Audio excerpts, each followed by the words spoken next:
এই শাহবাগী লাকিকে যদি আগামী 24 ঘন্টার ভিতরে গ্রেপ্তার না করা হয় তাহলে বাংলাদেশের সাধারণ মানুষ এই সরকারের পদত্যাগের দাবিতে রাজপথে নামবে।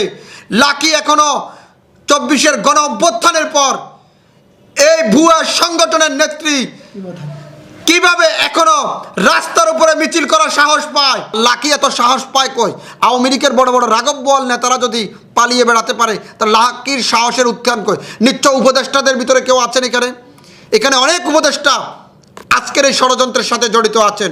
ওরা চায় না বাংলাদেশে কোনো একটি সুষ্ঠু অবাধ গ্রহণযোগ্য নির্বাচন হোক। ওরা চায় না সঠিক সময়ে বাংলাদেশে নির্বাচন হোক, কারণ ওরা চায় বাংলাদেশের নির্বাচন যতক্ষণ পর্যন্ত হবে না ততক্ষণ পর্যন্ত দেশটাকে তারা লুটেপুটে খেতে পাবে। আর এই শাহবাগীর জায়গা বাংলাদেশে হবে না।